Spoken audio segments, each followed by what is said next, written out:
durant ce temps de confinement, je suis heureux de vous retrouver pour que nous puissions nous aider les uns et les autres à prier. Vous savez, je suis l'évêque de notre diocèse d'Aire et d'Axe, Nicolas Souchu. L'évêque, c'est le successeur des apôtres. Et il doit veiller à ce que tous les chrétiens dans un diocèse, pour nous le département des Landes, eh bien, que tous les chrétiens puissent vivre leur foi, puissent la célébrer, puissent en témoigner. Alors aujourd'hui, pour te rejoindre, je voudrais montrer que tu as un instrument extraordinaire avec toi pour prier. C'est ta main.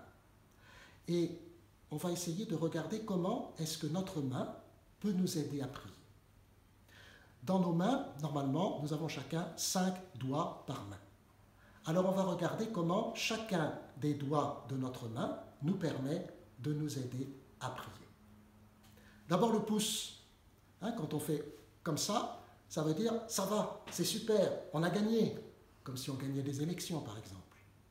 Eh bien, le pouce, c'est ce qui nous pousse à la joie.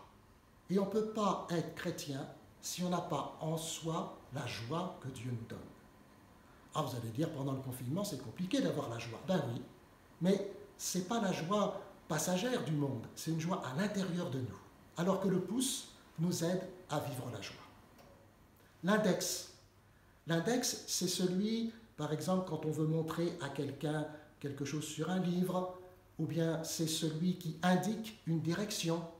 On pourrait dire pour nous, c'est la parole de Dieu. La parole de Dieu qui nous indique la direction pour savoir comment être chrétien.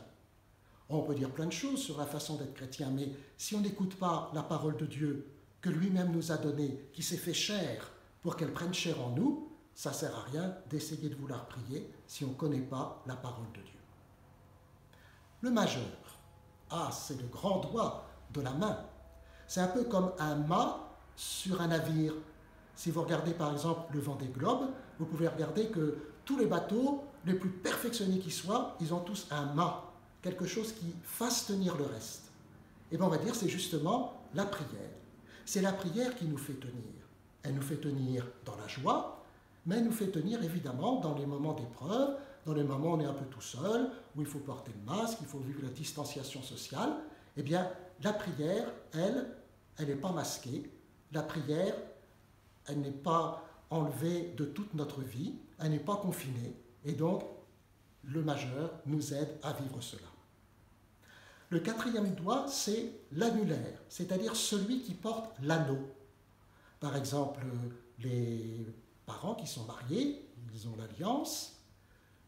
Ça arrive aussi que des religieux puissent avoir une alliance. Et puis, vous voyez, l'évêque, il a un anneau pour bien montrer qu'il est lié à l'Église qu'il sert.